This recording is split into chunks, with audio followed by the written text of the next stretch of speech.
The Witch and the Talking Raven. In the depths of the forgotten forest, where sunlight barely brushed the moss-laden ground and shadows spun tales older than memory, perched a raven whose heart beat with human sorrow. His feathers were black as the midnight sky, though in the hidden light of the moon, they shimmered with a hint of silver, a remnant of the man he had once been.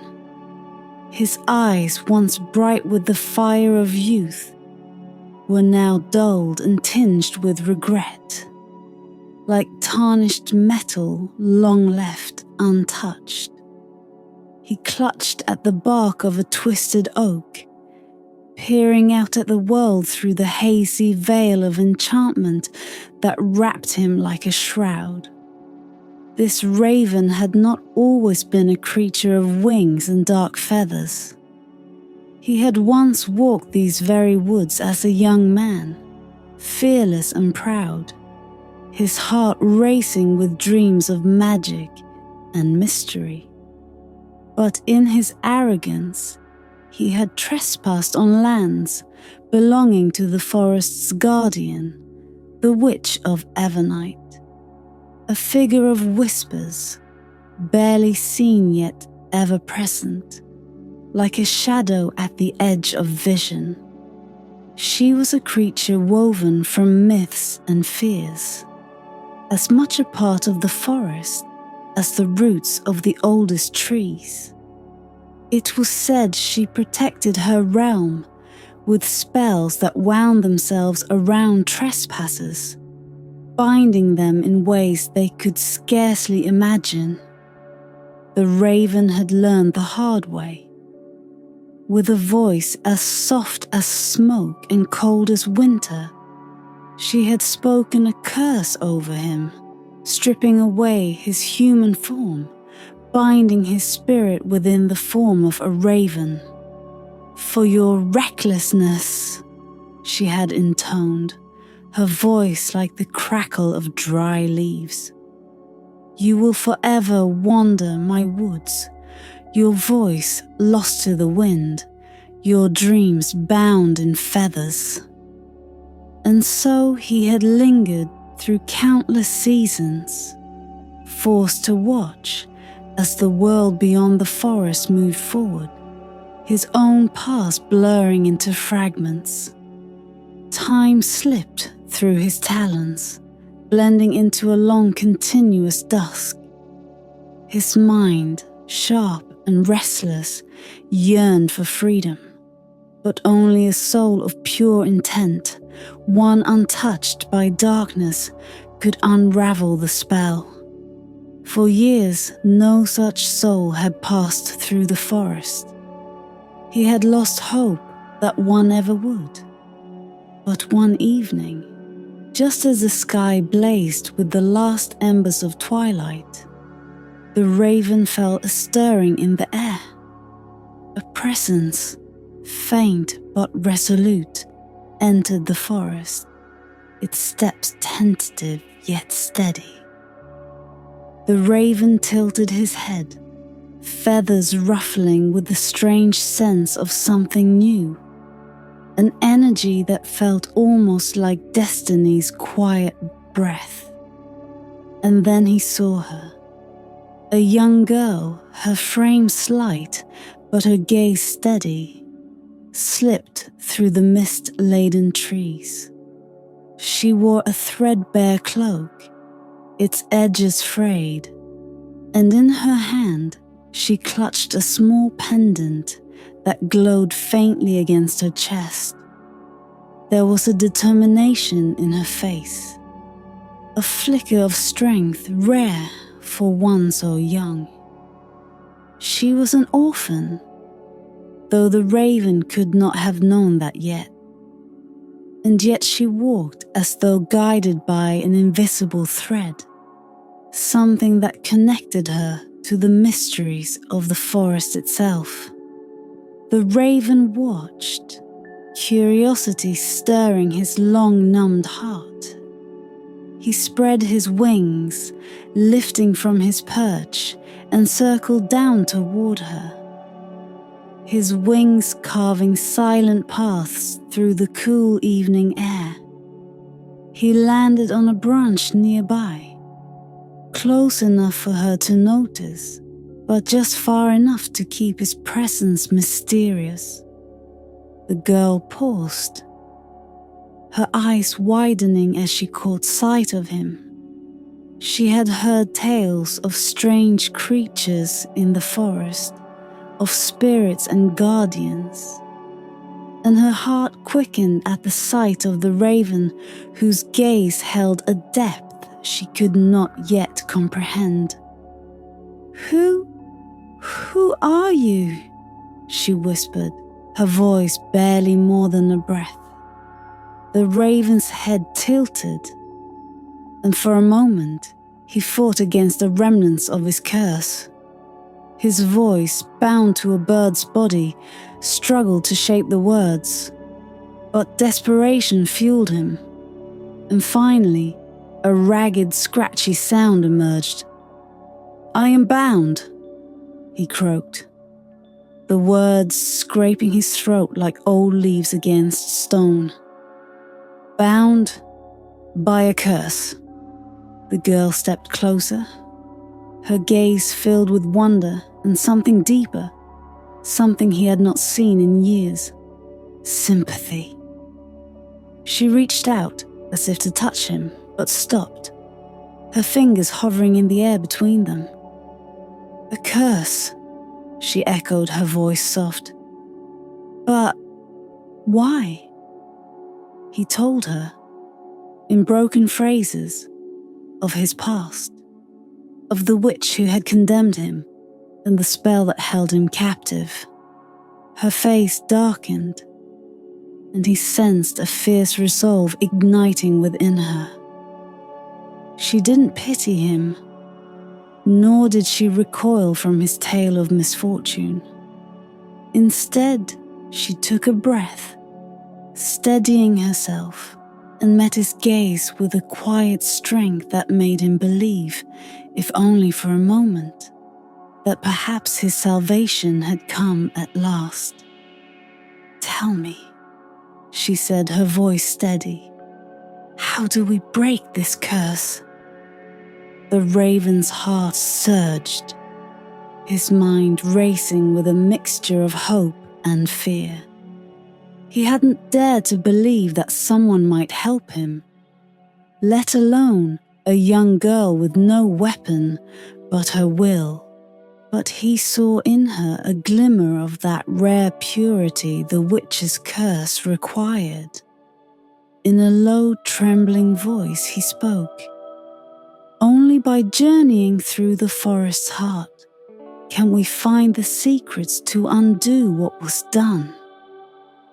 And thus, beneath the gathering shadows, the raven and the orphan girl made a pact, bound not by magic but by shared purpose. Together, they would face the forest's depth and the unknown paths of destiny as they ventured forth to confront the witch and seek freedom for him and for them both. As the raven and the girl ventured deeper into the heart of the forest, a strange quiet fell over the woods, broken only by the whispering rustle of leaves and the faint echo of their footsteps on the damp, mossy ground. Anais walked with careful steps, glancing around at the twisted trees, whose branches stretched like skeletal fingers toward the sky. The light grew dimmer with each step, as though the forest itself was absorbing any glimmer of hope that dared to intrude upon its ancient darkness.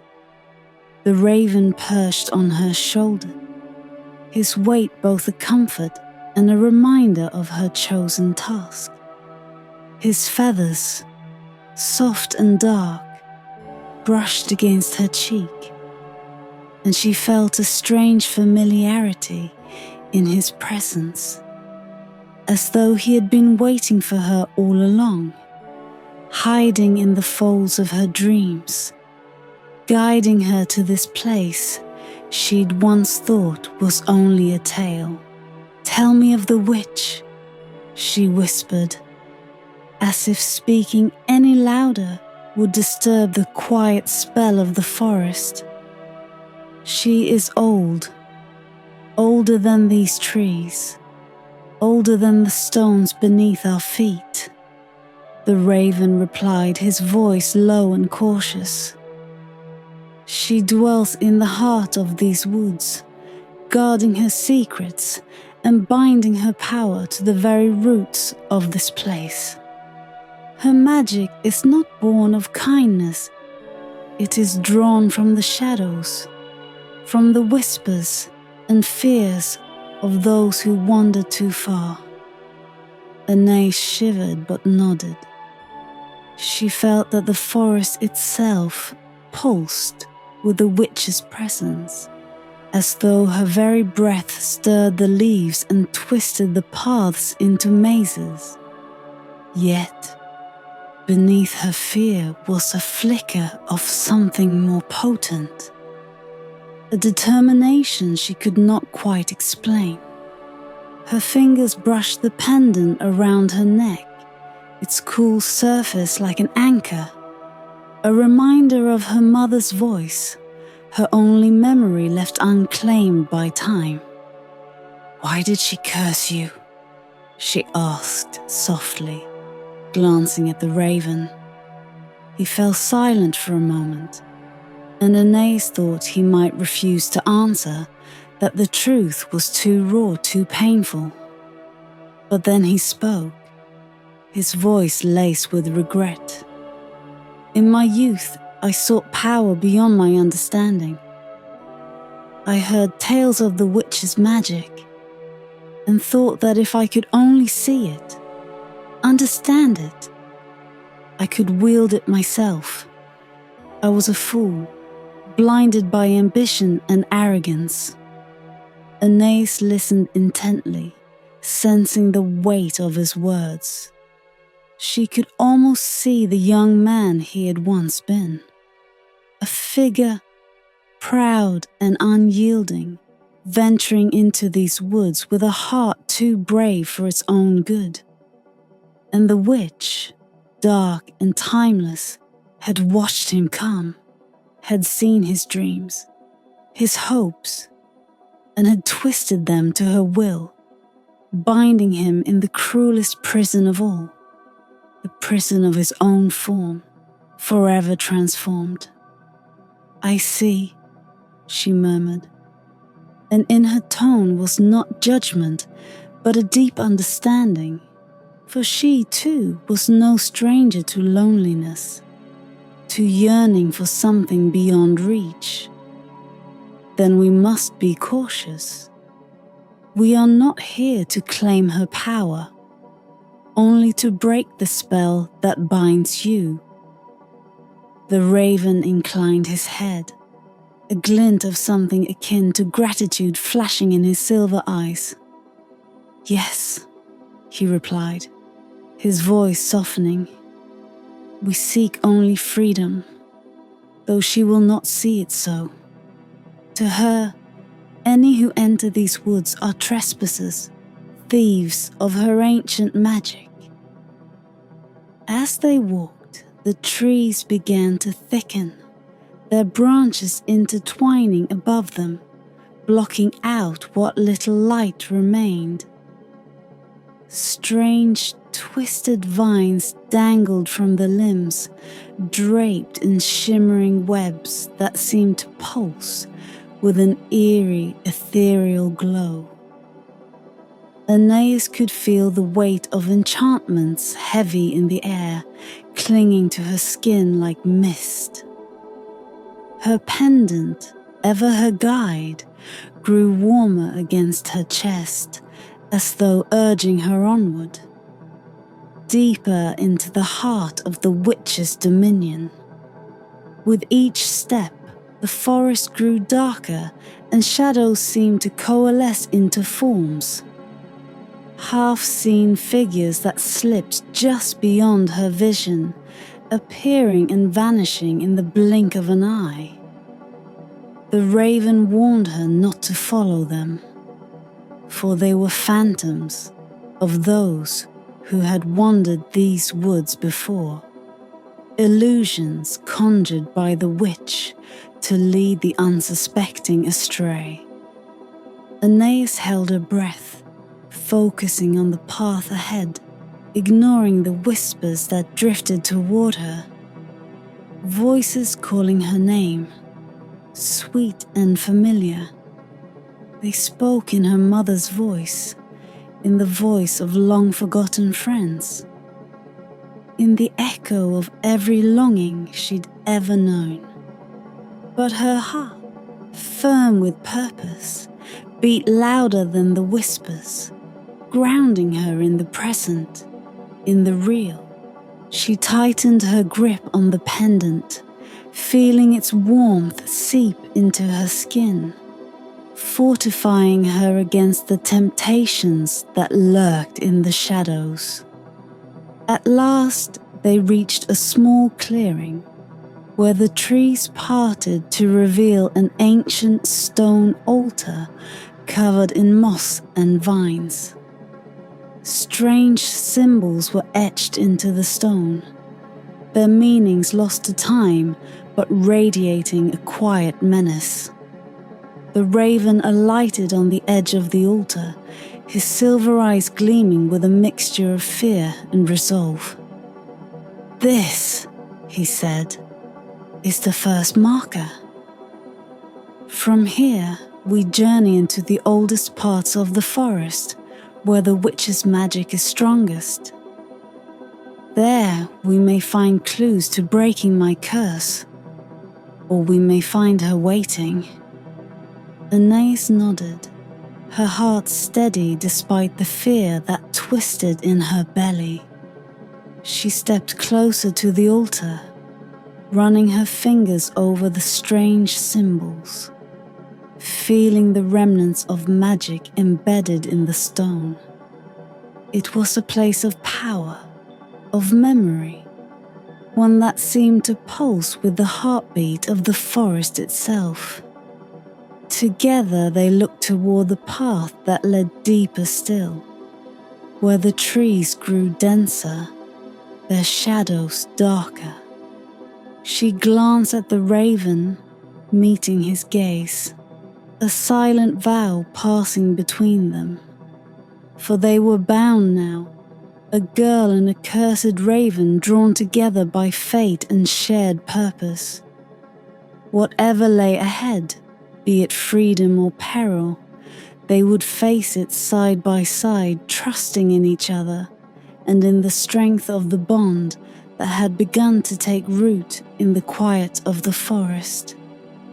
As Anais and the raven pressed on from the ancient altar, the forest deepened, transforming into a labyrinth of shadows and half-seen shapes. The trees grew thicker, their branches knotted together in tangled webs that blocked out the sky, leaving only faint glimmers of starlight to guide their way.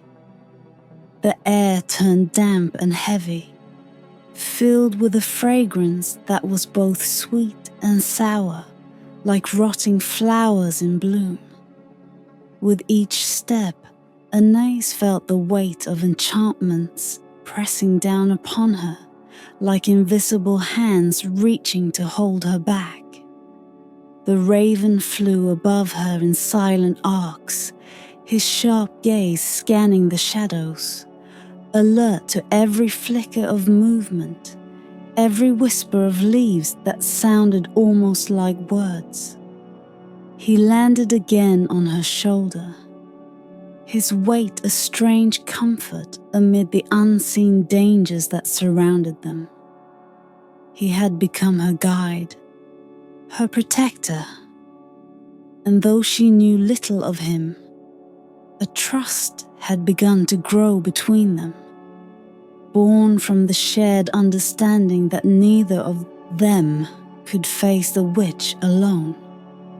As they moved deeper, the forest seemed to breathe, drawing them closer with each sigh of the trees. Faint trails of fog drifted along the ground, weaving through the roots and pooling around their feet. Anais shivered, sensing the ancient magic embedded in the soil, in the bark, in every leaf. It was as though the forest itself was alive, bound to the witch's will, and it watched her, testing her resolve. "Do not stray from the path," the raven cautioned, his voice low. "The witch has placed enchantments here, spells that twist the way forward, making it easy to lose oneself. I have seen souls wander these woods for eternity, lost in the illusions she has spun." Anais nodded, gripping her pendant tightly as a reminder of her purpose. The warmth of the charm pulsed gently in her hand, guiding her as she walked, each step a small defiance against the forest's magic. She knew the witch's power was vast, but she felt something else, a force within her, something born not from magic but from love.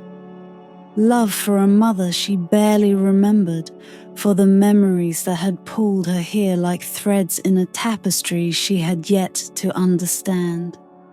Soon strange sounds began to echo around them. Whispers that drifted from unseen places. Voices that sounded almost familiar. They called her name in soft, sweet tones. Voices that made her heart ache with a longing she couldn't quite place. She paused, her mind filling with images of places she'd never seen, of people she had never known. The whispers grew louder, weaving themselves around her, pulling her toward the trees, where the shadows beckoned, inviting her to follow. The raven cawed sharply, snapping her out of her daze. She stumbled back, her gaze darting to him in alarm. "Be wary," he warned, his tone urgent. "These voices are not real. They are echoes of the past, reflections cast by the witch's magic to lure the unwary. Ignore them, or they will lead you far from the path." Anais swallowed, nodding, but the whispers lingered, clinging to her mind like the remnants of a dream. She pressed on, focusing on the ground beneath her feet, the feel of her pendant in her hand, the steady beat of her heart. She would not be swayed, not when she had come so far. They walked in silence, the forest closing in around them like a tightening noose. The air grew colder, and a thick mist began to seep through the trees, curling around them in tendrils that shimmered with faint, eerie light. Shapes formed in the mist, shadowy figures that loomed on either side of the path, their faces obscured, their forms flickering like candle flames. Anais kept her gaze fixed ahead, refusing to look at the figures, but she could feel their eyes on her, their silent presence pressing in on all sides. And then, without warning, the mist parted, revealing a small clearing. In the center stood an ancient stone well, its mouth dark and silent, framed by thorny vines that pulsed with an unnatural glow. The raven shifted on her shoulder, his feathers ruffled, his gaze fixed on the well with a mixture of fear and recognition. "This is another of her markers," he murmured. "The well of echoes. It is said that if you listen closely, you may hear the voices of those who fell to her magic, trapped forever in the depths of this forest." Anais stepped closer, her curiosity overcoming her fear. She peered into the well, its depths obscured by shadow, and listened. At first, there was only silence, but slowly faint voices began to rise, their tones soft and pleading, filled with sorrow and regret. She could hear fragments of words, broken phrases that drifted up like leaves caught in a breeze. One voice, soft and clear, rose above the others. A woman's voice, gentle and familiar, whispering her name. "Anais." Her heart skipped, her breath catching in her throat. The voice was like her mother's. The same tone, the same warmth, and she felt a pull, an urge to reach into the darkness, to touch that voice, to find its source. But the raven called again, sharp and urgent, breaking the spell. "It is a trick," he warned, his voice filled with urgency. "The witch plays with your memories, weaving illusions to lure you into her trap. Do not give in, Anais. Remember why we are here." She shook her head, stepping back from the well, her hand clutching her pendant. She could feel her mother's presence within it, her love, her strength, and she let it ground her, anchoring her to the present, to the truth. She turned away from the well, her resolve hardening like iron. The raven nodded approvingly, his gaze filled with a respect she had not seen before. "You are stronger than she anticipated," he said softly. Perhaps we have a chance after all." Anais took a steadying breath, her fear replaced by a fierce determination. She looked at the raven, her eyes bright and unwavering. "Then let's keep going. I will not let her trickery stop us." Together, they left the well behind, plunging deeper into the cursed woods, the path ahead uncertain and filled with shadows. But now, Anais felt a strength growing within her, a power born not of magic, but of her own will. She would face the witch, face whatever horrors the forest held, and she would not be swayed. The trees grew denser, their branches intertwining into a canopy so thick it was as though the sky had been entirely erased. Only the faintest hints of starlight seeped through, casting silver slivers across the twisted roots and tangled brambles that cluttered the forest floor. Anais' footsteps were soft, yet each one seemed to echo louder than the last, as if the forest itself listened, watching, waiting. She could feel the witch's presence like a chill creeping down her spine, a silent but certain knowledge that they were drawing closer to her lair. The raven remained silent on her shoulder, his silver eyes fixed ahead, his mind consumed by memories he had tried to bury. Though bound by his cursed form, He remembered fragments of his past life, and with each step toward the witch's domain, those fragments sharpened, rising to the surface like bitter herbs in dark water. He had ventured this far once before, but his arrogance had blinded him to the danger, to the power he had so naively challenged. And here he was again, this time hoping against hope that the girl beside him held the strength he had lacked. At last, they reached a path lined by towering stones, ancient and covered in green moss, their surfaces etched with symbols older than the forest itself.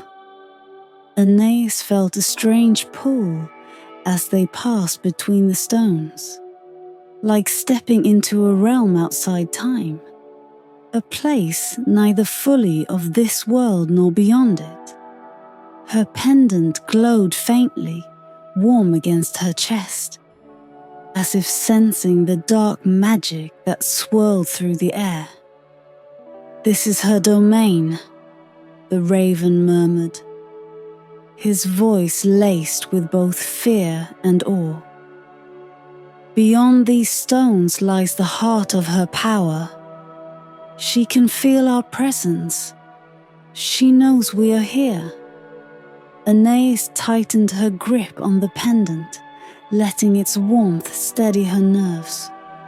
She could feel the witch's presence all around, seeping into her thoughts like ink into water, weaving strange images into her mind. Visions of a twisted, ancient figure cloaked in shadows, her face obscured by layers of darkness and time. The witch was not merely a woman. She was a force of nature, a being born from the very essence of the forest's secrets and sorrows. The path twisted onward, leading them to a clearing shrouded in mist, its edges marked by twisted, gnarled roots that clawed at the earth like hands frozen in the act of grasping. In the center of the clearing stood a crooked hut, its walls woven from branches and vines, its roof a patchwork of leaves that seemed to shift and grow even as Aeneas watched. The air was thick with the scent of herbs and earth, of magic both ancient and wild, a potent blend that made her feel both drawn and repelled. "She waits for us," the raven whispered, his feathers ruffling as he scanned the hut, his eyes wary. Aeneas nodded, stepping forward, though every instinct urged her to turn and flee.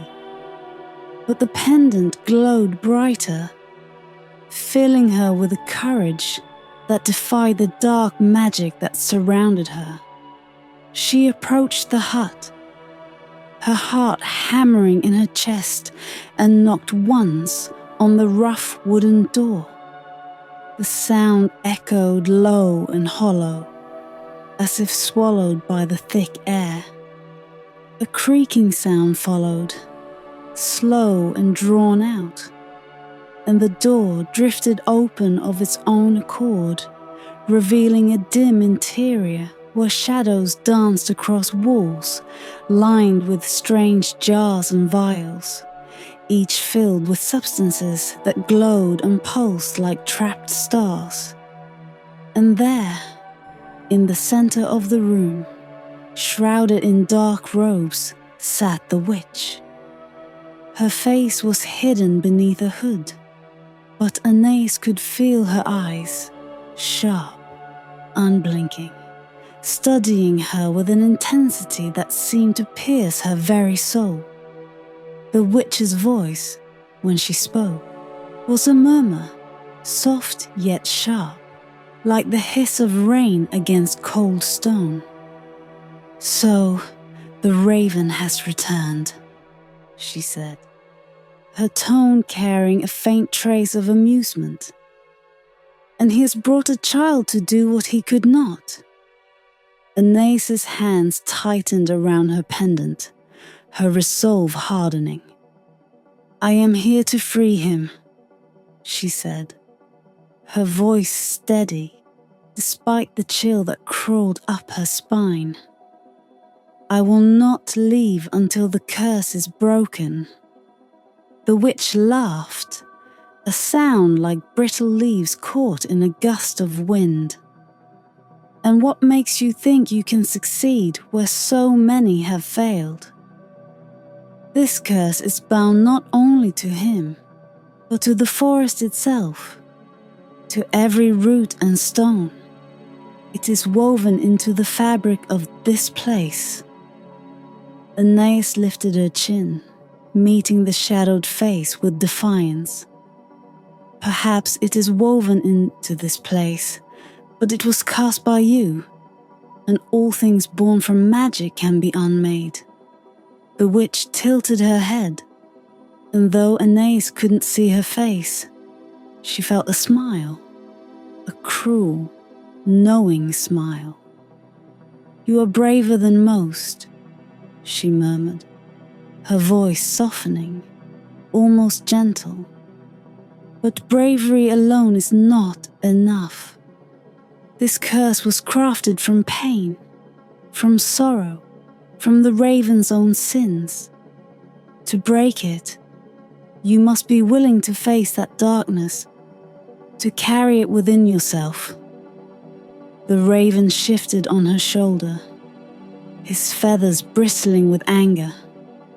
"It was your curse, not my sins, that bound me to this form," he hissed. "You used my mistakes as an excuse to trap me here, to keep me as your prisoner." The witch laughed again, a hollow sound that echoed in the dim room. "Perhaps, but it is you who sought what you could not comprehend, who sought to take what was not yours. You cannot shift all blame to me, dear raven. But very well, if the girl insists, let her prove her worth." With a wave of her hand, the witch gestured toward a mirror on the wall, its surface dark and swirling, like the depths of a forgotten lake. "This mirror holds the key," she said, her voice laced with both warning and challenge. "Look within it, child, and see what lies beneath the surface. Only by facing what you fear most can you hope to unravel the curse." Anais felt a surge of dread, but stepped forward, drawn to the mirror as though by some unseen force. She looked into its depths, and slowly her reflection faded, replaced by images of her mother, of a time before the curse, of faces she'd never seen, yet somehow recognized. And then, in the center of it all, was the raven, a young man with sorrow in his eyes reaching out, lost and alone. She saw his pain, his regrets, the pieces of his past that bound him to this place. And as she looked deeper, she understood that to break the curse, she would have to accept these pieces, to bear them as her own, to forgive him and the witch alike. Only by freeing herself of anger, of bitterness, could she unmake the magic that held him. She turned to the witch, her gaze unwavering. "I accept his past," she said softly, "and I accept his pain. If it is forgiveness you require, then I give it freely." The witch's shadowed face tilted, her silence stretching like a taut string. And then, with a flicker of surprise, she inclined her head. "Very well, you may try." And with that, the witch raised her hands and the room filled with light, swirling and shifting as the magic began to unravel piece by piece, binding them to a fate neither could yet foresee. The room filled with a pulsing light, flickering in hues of green and silver, casting shifting shadows across the walls that seemed to move with lives of their own. The magic was thick in the air, a tangible force that hummed and crackled, threading itself between Anais, the raven, and the witch.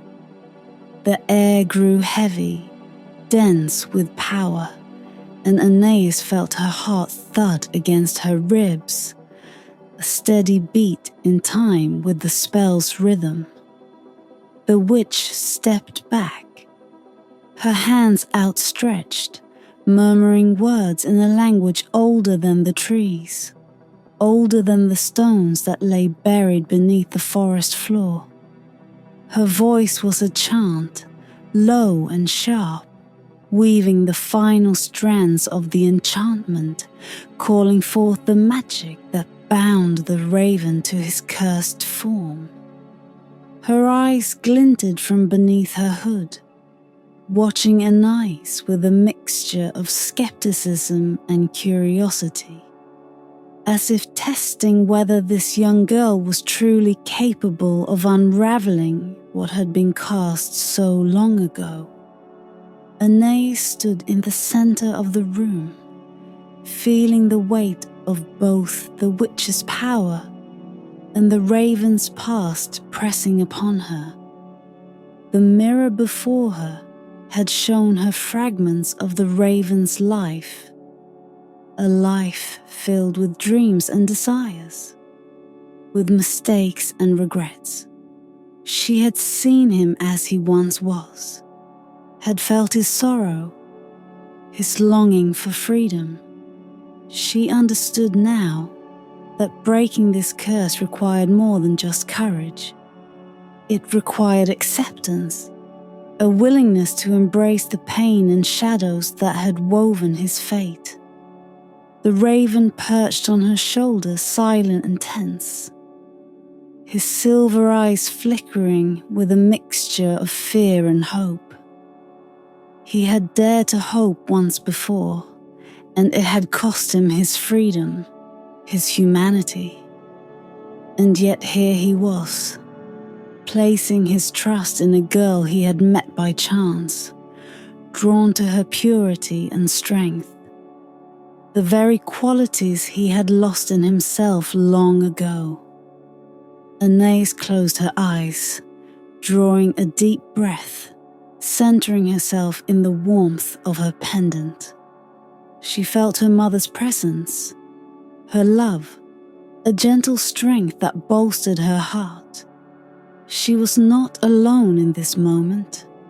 Her mother's spirit, the memory of love and sacrifice, was with her, guiding her, just as the raven had guided her through the forest. She opened her eyes, meeting the witch's gaze with quiet resolve. "I am ready," she whispered, her voice steady. The witch's hands twisted, and the magic surged, swirling around Anais and the raven in a storm of light and shadow. Anais felt the force of the curse as it wrapped around her, a dark energy laced with bitterness and sorrow. Each strand a reminder of the raven's past, of the choices that had led him to this fate. She could feel his pain, his regret, and she took it into herself, letting it settle deep within her heart. "I forgive you," she murmured, her words soft yet powerful, directed not only to the raven but to the curse itself, to the witch who had cast it. I forgive your mistakes, your arrogance. I accept your past as a part of you, but it does not define you. You are more than this curse." The raven trembled on her shoulder, his feathers ruffling as the magic pulsed through him, loosening its grip, unraveling like threads of a tapestry coming undone. He looked at Anais, his silver eyes wide with wonder, as if seeing her for the first time. He felt the weight of her words, the sincerity of her acceptance, and a warmth spread through him, a warmth he hadn't felt in years. The witch's chanting grew louder, more insistent, as though trying to hold the curse together, to keep the bonds intact. Her voice twisted with frustration, her hands trembling as she felt the curse slipping piece by piece. "This curse is older than you know, child," she spat, her voice sharp as broken glass. "It cannot be undone so easily." But Anais shook her head, her voice calm and unyielding. "Your magic was born from bitterness, but it has no hold over love. I do not seek to break the curse with anger or force. I break it with forgiveness, with the belief that even the darkest shadows can be healed." The light around them surged, brighter and brighter, until it was almost blinding. The curse, weakened by her words, by the power of forgiveness, began to shatter, each fragment dissolving into the air like mist in sunlight. The raven's form shimmered, his feathers turning to flesh, his wings to arms. He staggered forward, caught between worlds, his body shifting as the magic that had bound him finally released its hold. In one final burst of light, the curse broke entirely, and the raven, now a young man, whole and free, stood before Anais, his silver eyes filled with awe and gratitude.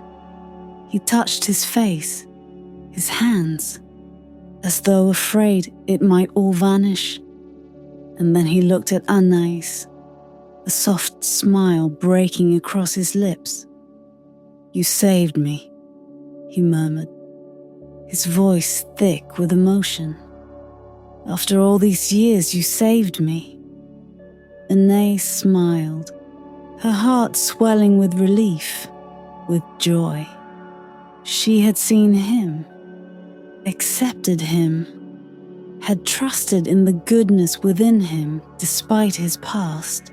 She had walked through shadows, faced the witch's magic, and now she had freed him, bringing him back to the life he had lost.